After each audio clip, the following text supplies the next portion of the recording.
Solo sabemos qué son los seres humanos. Susumu Tonegawa.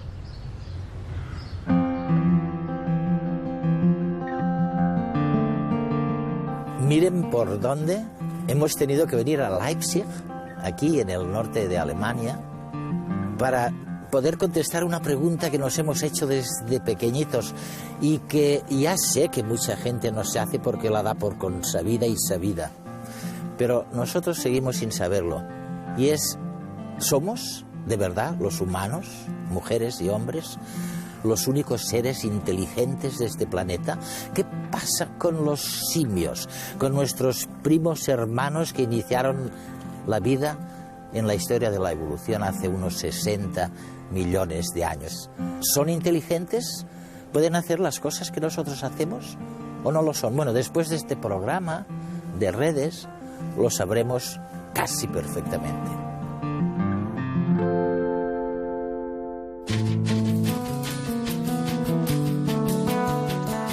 A primera vista, Leipzig es una ciudad normal, habitada como cualquier otra ciudad del mundo por miles de primates humanos.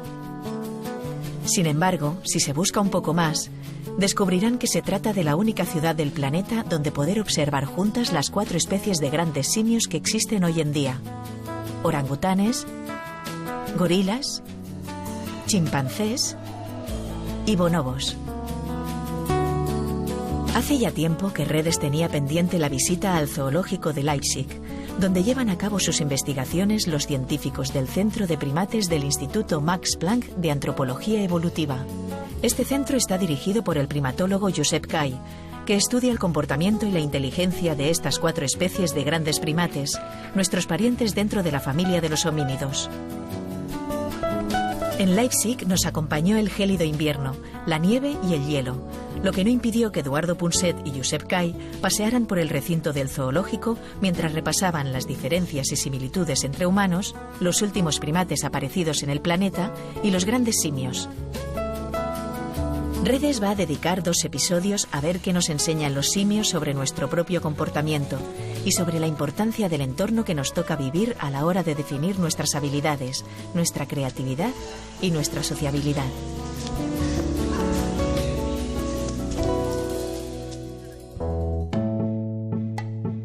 Una de las actividades que se llevan a cabo en el centro consiste en experimentar cuáles son las capacidades de los grandes simios. Por ejemplo, con este sencillo juego, los primatólogos comprueban que los chimpancés pueden acordarse de dónde está la comida escondida. Además de implicar a la memoria, saben hacia dónde se mueve aquello que no pueden ver a simple vista. Esto es como los trileros. Yo mismo me pierdo. Y él no se pierde en absoluto, lo coge. Esto, por ejemplo, si lo intentáis con perros, los perros tienen una gran dificultad en solucionar en solucionar este problema, ¿no? Además, únicamente los grandes simios no solucionan problemas de forma individual, sino que también pueden solucionar problemas de forma cooperativa. 2 chimpancés pueden trabajar juntos. Y en este problema, lo que se ve, vamos a tener un chimpancé aquí y otro aquí. Entonces vamos a tener un plátano aquí y otro aquí. Entonces, para obtener este plátano hay que mover esta plataforma, ¿no?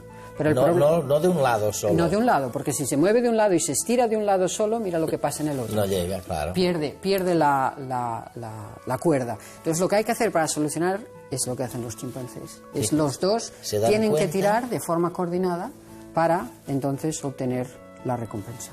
O sea, no únicamente, como decía antes, solucionan problemas de forma individual, sino que además son capaces de trabajar conjuntamente para obtener Fantástico, ¿no? Este centro está dedicado a Wolfgang Köhler, que fue director de la Estación de Antropoides de Tenerife y llevó a cabo los primeros experimentos con chimpancés en 1912. Por ejemplo, ¿qué es lo que buscaba con este? Bueno, por ejemplo, él lo que hacía a los chimpancés les presentaba una serie de tareas, una serie de problemas. Sí. Y en este caso en concreto, aquí se ve un plátano muy arriba, que no se puede coger directamente. Entonces él observaba si eran capaces de... ¿Dónde estaba el plátano? Aquí arriba de aquí todo, arriba. ¿no? Ahí está. Entonces lo que el chimpancé tenía que hacer es coger este palo evidentemente no estaba aquí, sino que estaba en cualquier lugar de instalación. El chimpancé tenía que ir, cogerlo, traerlo, posicionarlo, Fíjate, entonces fíjate. a obtenerlo. Subirse arriba Sí.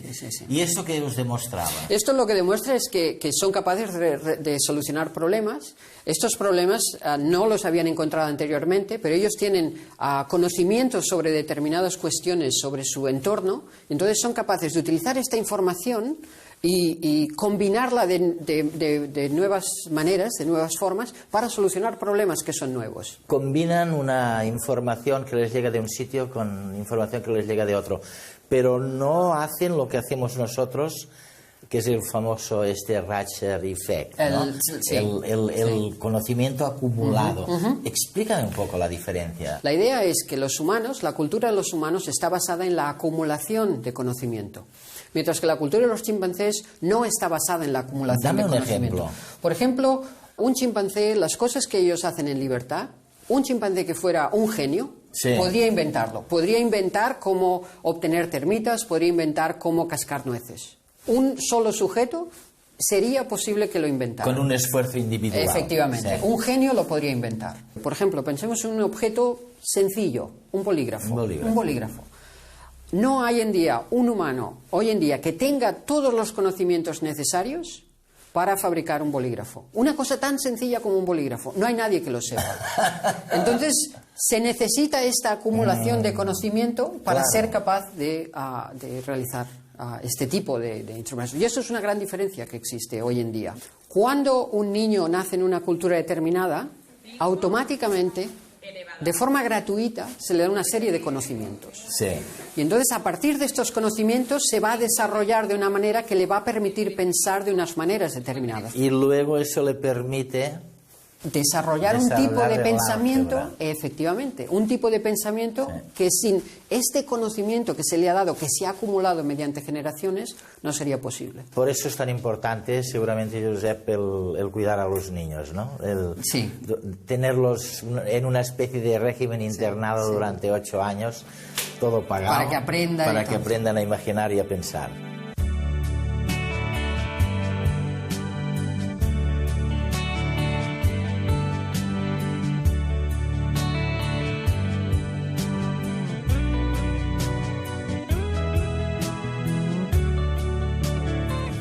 Bueno, el cambio de temperatura, de ambiente, al penetrar en el interior de este recinto es tal que creo que se han empañado las cámaras y que prácticamente no me pueden ver.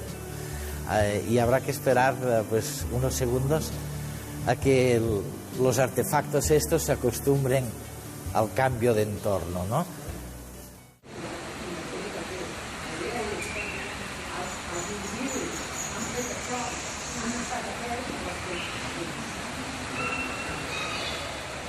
Y estos son los gorilas. El grupo de gorilas siempre va a todas partes junto, nunca se disgrega, siempre van juntos. Porque el tipo de comida que ellos obtienen, que necesitan, es muy abundante. Es abundante. Sí. En cambio, los orangutanes, que tienen un tamaño no tan grande como un macho adulto de gorila, pero también un tamaño relativamente grande, como que necesitan comer fruta, que es mucho menos abundante. Entonces no pueden ir todos juntos, porque no encontrarían fruta suficiente para un grupo de, digamos, 10. Mientras que los gorilas, como que el tipo de comida que utilizan es mucho más abundante y de calidad más baja, entonces pueden ir juntos. En libertad, los orangutanes no viven en comunidad. Sin embargo, los primatólogos han descubierto que, en condiciones de cautividad, donde reciben toda la comida que necesitan y no deben competir por los recursos, su comportamiento cambia. Son capaces de vivir en grupo y no presentan problemas de convivencia. Estos individuos funcionan en un grupo social, incluso tienen más conductas sociales que un grupo de gorilas. Por ejemplo, el macho dominante que vemos allí al fondo, este macho, por ejemplo, juega con las crías. Ah, sí, ¿eh? Tranquilamente. Y es una cosa que bueno, uno tal vez no se esperaría de una especie como esta, ¿no? Cuando miramos al comportamiento de una especie, lo estamos mirando dentro de un marco ecológico concreto. Determinado. Cuando este marco se cambia, la especie se adapta. Oye, otra cosa que me sorprende, vamos, que no me lo acabo de creer, veo allí al macho y debajo tiene un papel. Sí. Hace muy poco, se estaba poniendo ese papel como un sombrero. Sí. Y es la primera vez que veo a unos primates fabricándose sombreros, ¿no? No, eso es cierto. Los orangutanes, por ejemplo, tienen una gran tendencia a ponerse cosas en la cabeza. En libertad también se observa. Sí. Rompen trozos de rama y se los ponen en la cabeza, por ejemplo, cuando llueve. Esto quiere decir que a veces tenemos que mirar a la familia de los grandes simios como una rama, como el árbol de Darwin, no como una cosa que es lineal. Hay características en los orangutanes que son más alejados filogenéticamente de nosotros, que son mucho más cercanas a nosotros que con los chimpancés o los gorilas. Es tremendo, ¿eh? La diferencia que hay entre el macho y la hembra de tamaño, ¿no? Es el dimorfismo sexual que existe. Efectivamente. Sí. Es porque los machos compiten entre ellos para obtener hembras. Y hay que ser fuerte, hay que tener vocalizaciones intimidatorias, etcétera, etcétera. Vamos, es que lo que me fascina es ver que en grupos son más pacíficos que los chimpancés. Sí, sí. A nivel de peleas, por ejemplo, hay muchas menos peleas en un grupo de orangutanes que en un grupo de chimpancés. Está pidiendo que le hagas eso.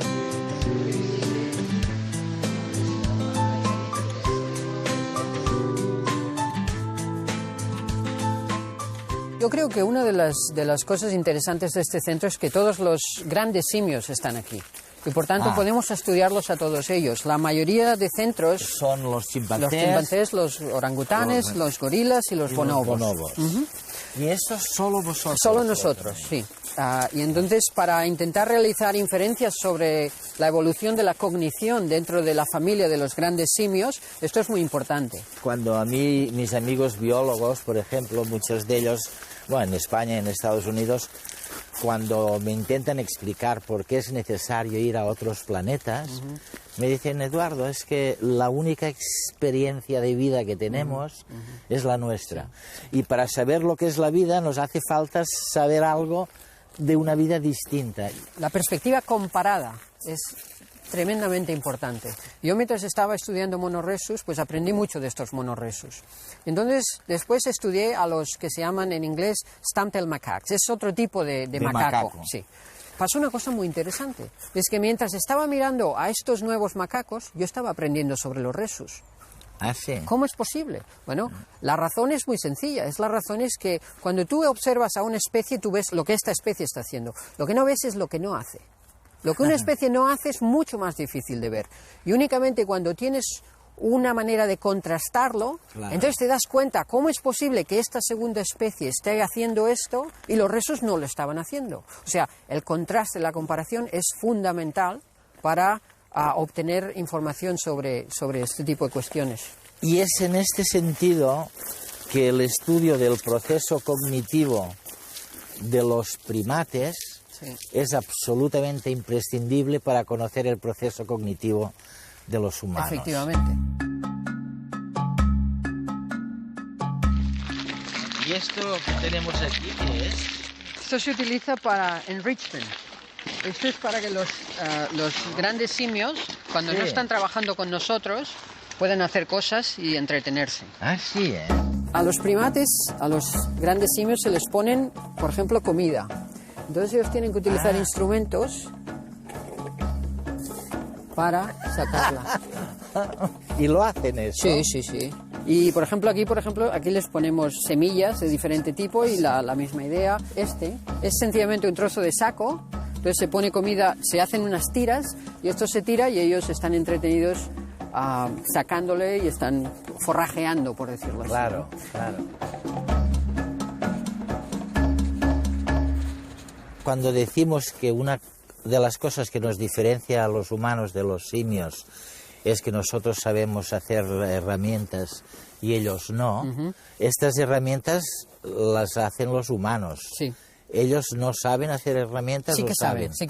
Ellos pueden hacer herramientas. Por ejemplo, ellos pueden coger una rama de un árbol Y si necesitan un palo corto como este, entonces ellos la modifican y preparan una rama que les permite obtener la recompensa. O sea, sí que son capaces de modificar ramas. O por ejemplo, si quieren extraer líquido de una cavidad, de una oquedad, entonces lo que pueden coger hojas, las mastican, hacen como una esponja. Entonces, con esa esponja pueden absorber el líquido. Las piedras las utilizan para cascar nueces, por ejemplo, claro. Pero no las modifican para hacer instrumentos cortantes, etcétera, etcétera. Que por otro modo no necesitan, claro. porque su aparato masticador es tan potente que pueden rasgar el tipo de presas que O sea que una de las diferencias clásicas que nos han enseñado desde pequeñitos, de que nosotros sabemos hacer herramientas y el resto de los animales no, es falso. Es falso.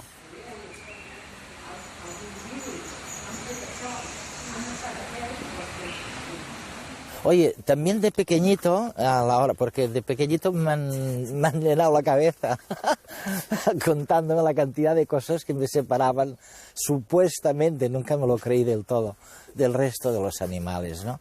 Pero me han dicho, ahora Eduardo, sí que te vamos a decir una que esta ya, vamos, es innegable y no me la puedes... Conciencia, la conciencia. O sea, tú tienes conciencia gracias a una cosa muy complicada que pasa aquí dentro en el cerebro.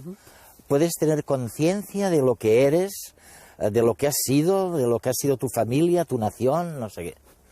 Y el resto de los animales es imposible que tengan conciencia. Es una pregunta, ¿Falso?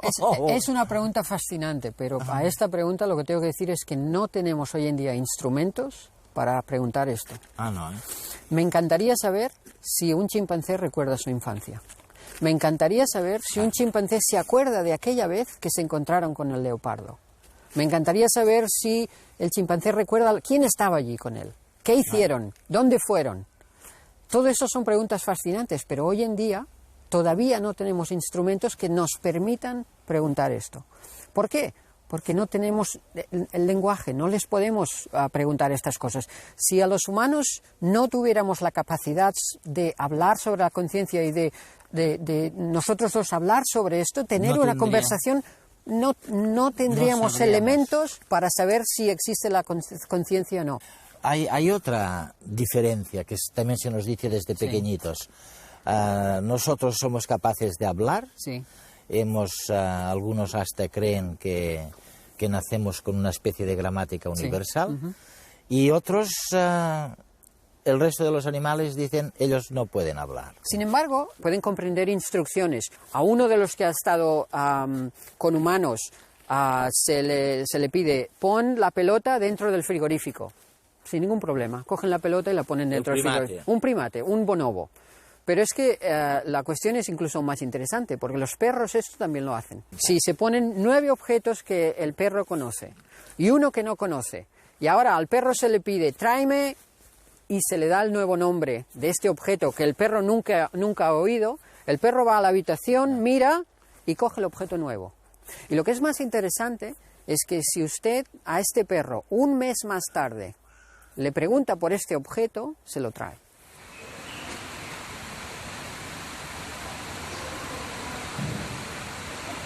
¿Tú crees que al final de tu vida llegarás a la conclusión de que no solo los hay que son inteligentes, sino que piensan? ¿O lo ves imposible? De pensar, sí. Yo creo que pensar, esto ya se ha demostrado, que son capaces de pensar. Son capaces de pensar en el sentido de que pueden invocar, por ejemplo, objetos que no están presentes.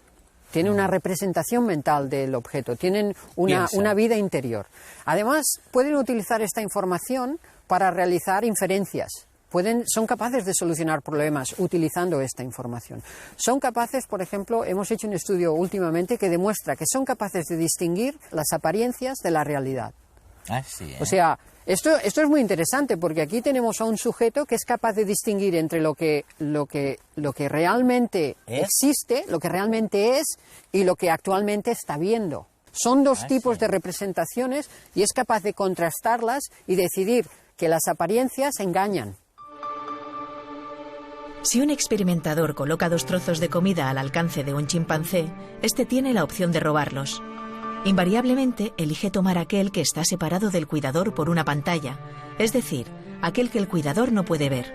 Su intención es engañar al humano. Esto nos enseña que es capaz de tomar la perspectiva del otro, de saber lo que el cuidador ve y lo que no ve. Pero a mí me habían dicho que los primates no sabían hacer pantomimas. O sea, que no sabían distinguir muy bien entre apariencias y realidad. Hay que distinguir entre engaño a nivel funcional, si el individuo que observa algo es engañado o no, y entonces distinguir cuál es el mecanismo detrás. Y esto es lo que a nosotros realmente nos interesa.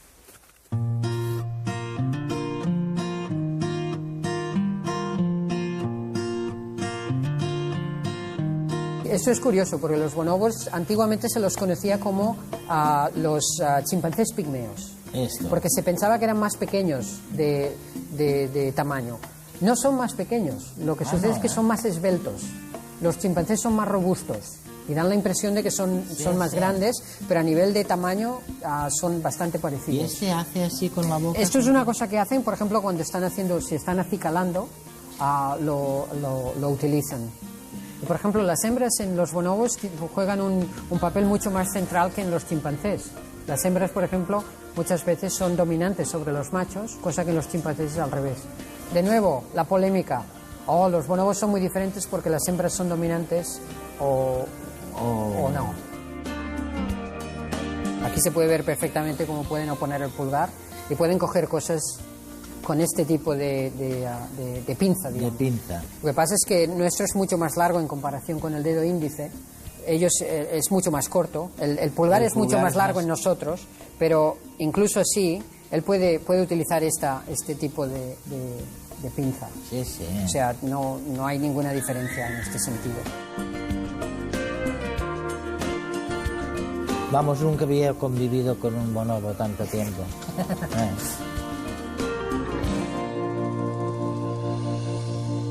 Josep, me dicen que los bonobos, por ejemplo, practican el sexo para dar las gracias, para decir thank you very much. O sea, y eso es muy dadivoso, quiere decir, es muy generoso con su sexo, cosa que no tienen los chimpancés. ¿Por qué hay esta diferencia?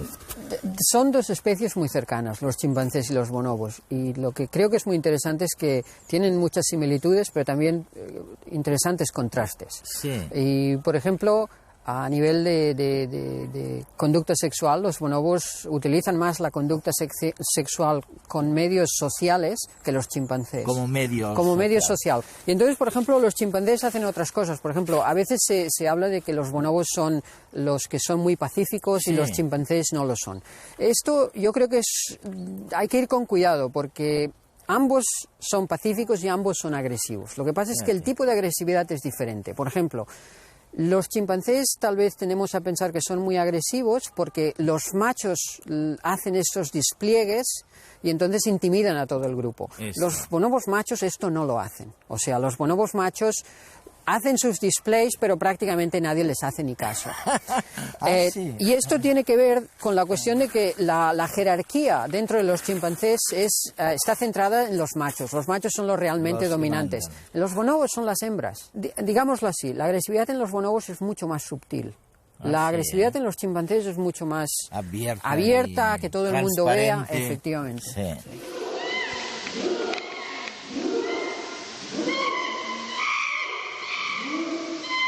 Al pobre chimpancé lo están... Sí, seguramente, ya te digo, hay una pelea, ya está. Esto es seguramente una hembra que está intentando pues solucionar el conflicto que puede tener con otro. Si queréis podemos ir a verlo. Podemos ir a verlo, a ver. ¿Cuál es el que grita, sí? Sí, es el pequeño de abajo, creo yo. Lo que podría haber pasado, esta hembra que baja aquí ahora y el que le sigue... Mira. Estos dos, no, perdón, el otro, el pequeñito, que ahora se mueve, es su madre. Y lo que podría haber pasado, y ahora hay uno que se va por allí, este podría ser el individuo con el que han tenido el conflicto. Entonces lo que pasa a veces es que cuando una cría tiene un conflicto con otro, la madre siempre viene a ayudar. Mira, y este ahora, ¿por qué grita? Eso es una vocalización que ellos utilizan para comunicarse con largas distancias. Cuando, por ejemplo, están excitados, Sí. cuando, por ejemplo, alguien llega, como ha sido el caso ahora, o como, por ejemplo, cuando llega la comida, Oye, lo que no veo ahora son machos. hay un macho allí detrás, detrás de todo, aquel es un macho, sí. y ahora hay otro. ¿Ves? Ahí hay una pelea. Mira, mira.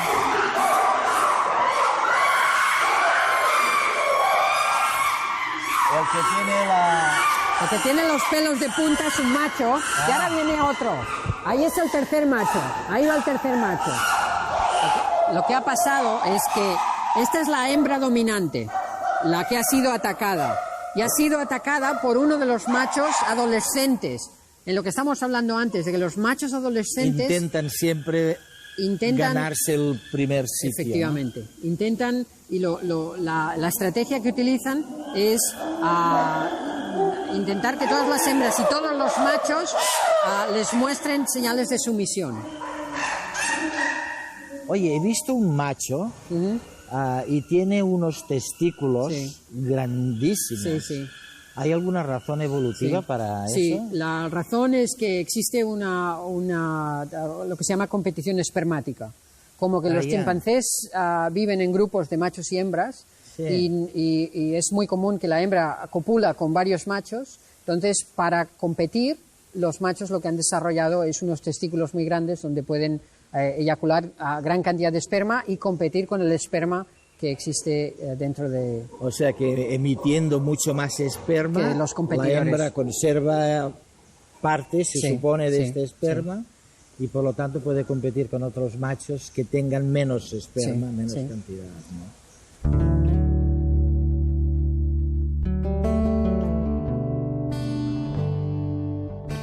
El tema capital sigue siendo el de las diferencias y las similitudes, Sí, ¿no? sí. Siempre volvemos sobre lo mismo, pero es Sí, que es una fuente eterna de... Sí. Sí, es un poco, creo, desafortunado que muchas veces cuando se compara a los humanos con los chimpancés o con los otros Sí. grandes simios, se tiende a fijarse en las diferencias o en las similitudes. Y esto lo que produce es que es una visión sesgada. Y entonces encontrar el equilibrio justo entre las diferencias y las similitudes es lo que estamos intentando. Y desde este punto de vista, ¿cuál es la percepción ahora de los homínidos y de sus antepasados? Esto yo creo que se tiene que mirar desde un punto de vista histórico. Cuando hay investigadores que dicen somos tan similares, hay que entender que hace 50 años la percepción era que éramos completamente diferentes. Distintos. Y por tanto, lo que existe a veces, me parece a mí, es un efecto péndulo, un efecto de que para contrarrestar todas estas enseñanzas de muchos años, de decir somos tan diferentes, somos únicos, etcétera, etcétera, entonces nos hemos ido al otro lado, ¿no? Y por eso lo que te decía es que creemos que lo que es importante es intentar buscar el término medio, dejar de ir a un lado o al otro, sino que intentar buscar. Y evidentemente la polémica siempre existirá, siempre nos estaremos discutiendo cuáles son realmente, si esto realmente es una similitud, si esto es realmente una diferencia. Si realmente esta diferencia es de grado, es una diferencia de tipo, o es una diferencia cuantitativa o cualitativa. Cualitativa.